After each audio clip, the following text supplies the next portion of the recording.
करेंगे इस वीडियो में डाइलेक्ट्रिक कांस्टेंट क्या होता है। डाइलेक्ट्रिक कांस्टेंट क्या होता है तो देखिए जरा, मान के चलो कि मेरे पास दो चार्जेस हैं। मान के चलो मेरे पास दो चार्जेस हैं, एक चार्ज है Q1 और दूसरा चार्ज है Q2। इन दोनों चार्जेस को अभी मैंने वैक्यूम में रखा हुआ है। किसमें? वैक्यूम में। वैक्यूम मतलब फ्री स्पेस, मतलब कोई मीडियम नहीं है। दोनों चार्जेस को मैंने वैक्यूम में रखा हुआ है। अब जरा सुनना कि इन दोनों चार्जेस के बीच में जो फोर्स लग रहा है, से मैंने कहा इन दोनों चार्जेस के बीच में फोर्स लगा 100 न्यूटन। ठीक, लेकिन जरा सोचो कि क्या अगर मैं इन दोनों चार्जेस को वाटर में रख दूं, पानी में, तब भी क्या इन दोनों चार्जेस के बीच में बराबर फोर्स लगेगा? उतना ही फोर्स नहीं। बोला सर पानी जो है ना, ये फोर्स को कम कर देगा। जरा सोचो कि आप किसी में थप्पड़ मारो, ठीक, और डायरेक्ट जो है मारना है तो जोर से पड़ेगा, लेकिन बीच में इतना सारा पानी भरा है तो आपका हाथ वहां तक ढंग से पहुंच भी नहीं पाएगा।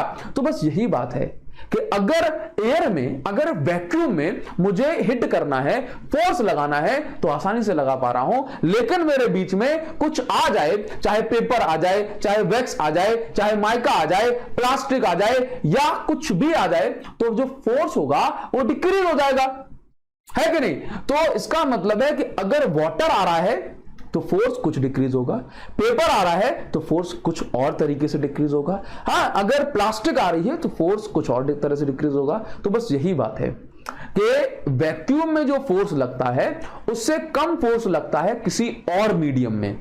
ठीक, तो डाइलेक्ट्रिक कांस्टेंट जो है एक ऐसा नंबर है जो हमें बताता है कि भाई दो चार्जेस के बीच में एयर की कंपैरिजन में कितना गुना फोर्स कम हो गया। बात समझना, जैसे वैक्यूम में फोर्स लगा 100 न्यूटन दो चार्जेस के बीच में, तो अगर मैं इन दोनों सेम चार्जेस को सेम डिस्टेंस पे रखता हूं किसी ऐसे मीडियम में जिसका डाइलेक्ट्रिक कांस्टेंट, या मैं ऐसे बोलूं किसी ऐसे मीडियम में रख देता हूं, किसी ऐसे मीडियम में रख देता हूं जहां पर मैंने नोटिस किया कि भाई सब कुछ सेम था, ना चार्ज बदले ना ही डिस्टेंस, लेकिन मैंने देखा कि अब इन दोनों चार्जेस के बीच में जो फोर्स है ये कितना हो गया? 50 न्यूटन। तो बोला क्या बदल गया? मीडियम बदल गया। इसका मतलब है कि medium is responsible for decreasing force between same pair of charges for same configuration. बात समझ में आ रही है? तो इसका मतलब ये हो गया कि मीडियम बदल गया।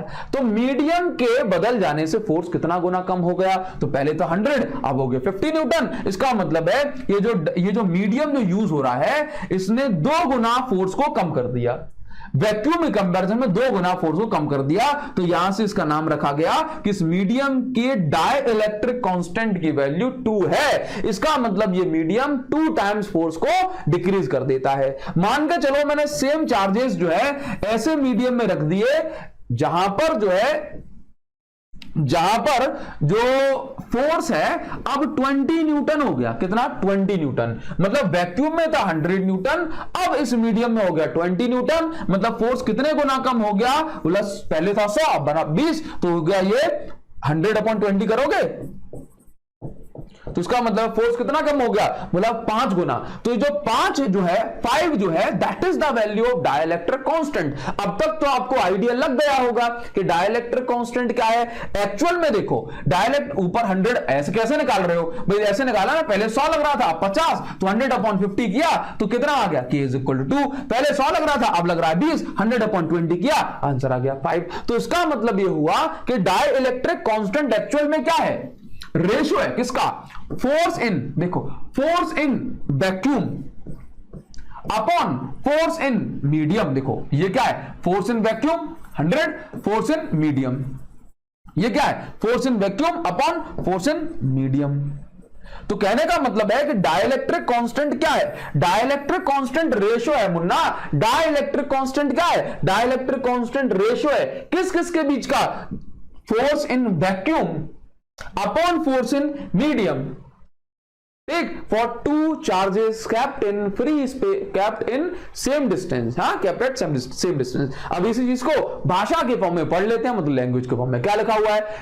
It is the ratio of force between 2 charges kept in vacuum to the force between two charges kept in medium at same distance apart. बस ये बात लिख गई। अब आप इसका स्क्रीनशॉट ले सकते हो, मैं आपको इसका फॉर्मूला बनाना, तो एक चीज तो हमने समझ ली। अब इसका हम दूसरा फॉर्मूला परमिटिविटी के टर्म्स में कैसे बनाते हैं ये भी मैं आपको बता दे रहा हूं। ठीक, इसको हटा देता हूं।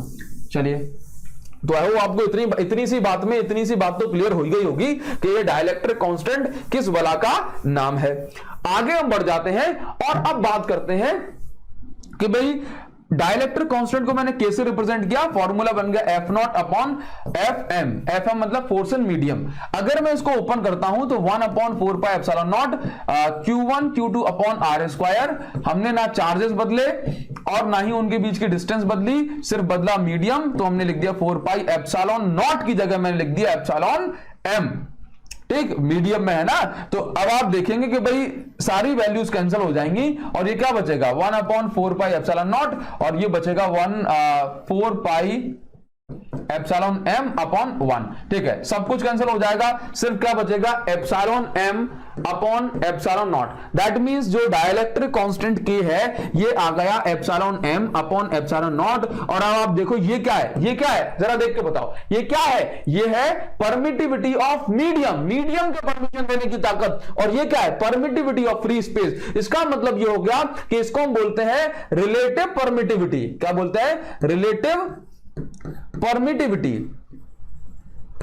अब देखो जरा स्पेलिंग गलत हो जाए तो माफ कर देना ना। अभी देखो रिलेटिव परमिटिविटी और डाइलेक्ट्रिक कांस्टेंट एक ही बात होती है बस। चलिए, तो अगर आपको क्या करना है, अगर आपको मीडियम की कभी वैल्यू निकालनी है, तो आप क्या करेंगे, कभी भी देखो परमिटिविटी ऑफ मीडियम की जगह आप लिख सकते हैं एप्सिलॉन नॉट इनटू के।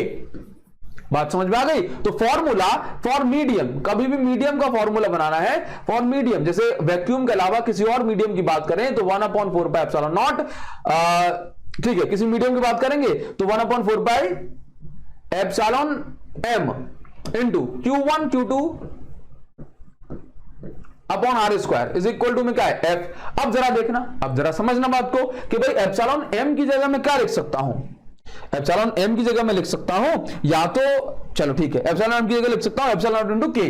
बस, तो 1/4 एप्सिलॉन नॉट इनटू के। यहां पे क्या इलेक्ट्रोस्टैटिक फोर्स कांस्टेंट नहीं है, यहां पर के है डाइलेक्ट्रिक कांस्टेंट। ठीक, इनटू में क्या आ जाए Q1 Q2 upon R square. समझ में आया, ये हो गई फोर्स की वैल्यू। बात समझ में आ गई ना। तो रिलेटिव परमिटिविटी और डाइलेक्ट्रिक कांस्टेंट एक ही बला का नाम है। इनको कैसे लिखा जाता है ये मैंने आपको बता दिया।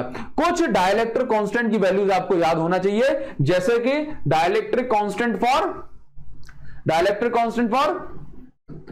किसके लिए भाई, डाइलेक्ट्रिक कांस्टेंट फॉर वाटर के लिए जो डाइलेक्ट्रिक कांस्टेंट होता है ये आपका अप्रॉक्स 81 या 80 या 80.4 होता है, तो आप इसको 80 लिख दें। ठीक, इसके अलावा जो है एयर के लिए जो वैल्यू है ये अप्रॉक्स आप इसको 1 ही माने, क्योंकि एयर वैक्यूम के लिए जो वैल्यू है ये आप इसको 1 मान लें। एग्जैक्ट वैल्यू 1.0003 इतनी हो जाती है। ठीक, हाँ जी। मेटल के लिए डाइलेक्ट्रिक कांस्टेंट की वैल्यू याद रखें, मेटल के लिए डाइलेक्ट्रिक कांस्टेंट की वैल्यू हो जाएगी इंफिनिटी। ठीक, आई होप आपको ये बात समझ में आई होगी डाइलेक्ट्रिक कांस्टेंट क्या होता है। हाँ, वाटर के लिए तो वाटर का अगर मैंने कह दिया वाटर के डाइलेक्ट्रिक कांस्टेंट की वैल्यू है सर 80, इसका मतलब ये हुआ कि पानी में जो फोर्स है दो चार्जेस के बीच में वैक्यूम के कंपैरिजन में 80 टाइम्स कम हो जाएगा। बड़ी आसान सी बात है। आगे